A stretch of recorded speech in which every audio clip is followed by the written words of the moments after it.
The Detroit Red Wings have made yet another roster move, calling up a very interesting player as the team continues to go through a crisis, which is the month of March. Todd McLellan gives multiple updates on injury timelines, a few players in particular, and much more on this episode of Red Wings Digest. Before we dive into all of that, a quick reminder to hit that subscribe button. We've noticed that about 95% of you, north of 90%, are still unsubscribed to the channel. So if you want to stay up to date with everything that's going on with the Detroit Red Wings, it's free. Help us reach our goal of 5,000 subscribers by the playoffs, because yes, this team will make the playoffs, and we'll get into why later in this video. And if you're out there on Facebook watching, make sure to hit that free follow button as well. But Mark, let's get right into it. The Detroit Red Wings have made yet another roster move, and that is John Leonard, and he's been recalled from Grand Rapids Griffins. Now, this year, he's put together a pretty good season, at least in the AHL. He's been around for a cup of coffee in the NHL as well. I'll get to his NHL stats in a second, but 41 points in 34 games. Now, the reason for this recall, it's another emergency basis thing. They don't have enough players, and some guys are really banged up, and we know everything that happened with Dylan Larkin, which we have another update on. We'll fill you guys in on that later in this episode. But Mark, what do you make of this recall? Pretty interesting opportunity for him, because we talked about it yesterday. I don't know if MBN is actually going to get into the lineup, because it does remove a year off of his ELC if he does make his way into the lineup. And I think the big thing is calling up these guys. Not only is it a big moment to get into the NHL, we know every guy in the AHL, that's exactly what they're fighting for. He's having an incredible season down there. Brothers of Ryan Leonard of the Washington Capitals. Yes, we had to search this up to double check as well. But going into this call-up, we've seen Todd speak on. He said right now we have 12 forwards. We don't want to go in to this 4-game road trip and have that not extra guy with this group. If an injury happens, if someone misses a game, then you're kind of screwed and scrambling to get a guy across the country to get into a game. But I do like this call up. It's rewarding the young guys, keeping them hungry, rewarding guys that are the top team in the AHL, numbers that we haven't seen from an AHL team, Darius, I don't think ever. So I do love this call up. Listen, he might not get into all 4 games on this road trip. He might not get into any games, but I do like the chance of him getting in. And it does get interesting, like you said, when looking at the other guys called up. You obviously don't want to burn a year off the ELC, but at this point, why not? The kid's dominating, but I think John Leonard has a chance to join this lineup, and I mean, he's putting up productive numbers wherever he goes. Yeah, and he has a 22% shooting percentage in the NHL. So we'll see if he can continue that as he presumably makes his way into the lineup. I don't know. They're calling up a bunch of guys on an emergency basis, and hopefully he doesn't play all 4 games on this road trip, because that means Dylan Larkin would be returning to the lineup. But we have a couple other things to get to today in terms of different updates. So the Red Wings have recalled, obviously, like we just went over, John Leonard under emergency basis.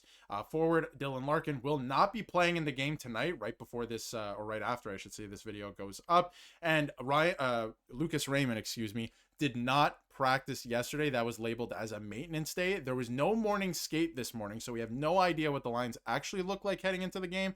And keep in mind, Justin Faulk is making his debut today. He will factor into the lineup. So we have no idea what the defense pairings look like. We have no idea if Lucas Raymond's actually going to play, because we heard it all before. It's a maintenance day, and then all of a sudden it's not a maintenance day. But Lucas Raymond did speak out on the moves that were, or that he wanted, made at the trade deadline, because he wants to go for it, man. He wants to win a Stanley Cup, and he went on to say that every team is in a good spot and wants to improve, and I think we're no different. We want to improve our team. We want to get ready for a big 20 games here, and then heading into the playoffs. Now, obviously, last couple games have not gone well. The month of March has not gone well, period. You can see this from Todd McLellan as well. Feel free to pause and read it. But again, what do the Red Wings need to do? And you got a lot of, not a lot, but you got a couple new acquisitions coming in. We don't know exactly when Perron's making his debut either. Couple new pieces and faces coming into the lineup. What do the Red Wings need to do to find success this month? Because, there's a lot of moving parts in terms of what does the lineup actually look like. Couple guys are banged up, and they have to find a way to win these games. They just do. The 5-on-5 play is not good enough. It just has not been good enough from this team.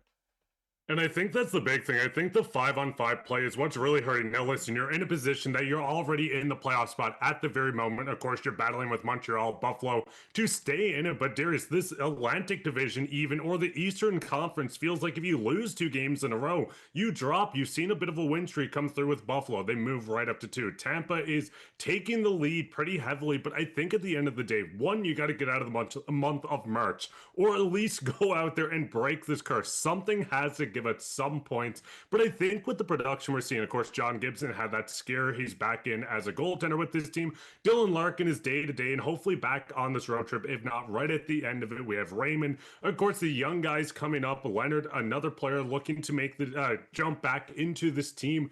So I think with this thing, calling guys up, I mean, right now, there's going to be new faces rotating. Justin Faulk's going to join this team. David Perron is going to rejoin this team at some point.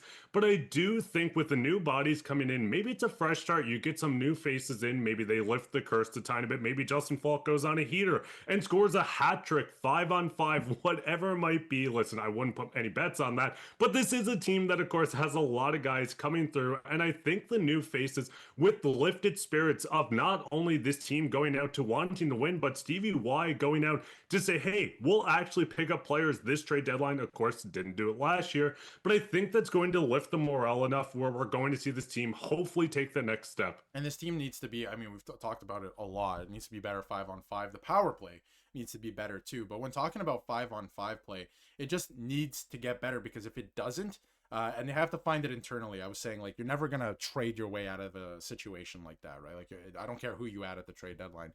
They have to get going here on both special teams and 5-on-5, because if you keep faltering like this through this month, and I know it's a bit of a curse, and, you know, Todd McLellan spoke about it too, like, we don't want it to have its own identity and all that stuff. I'm not going to answer March questions anymore.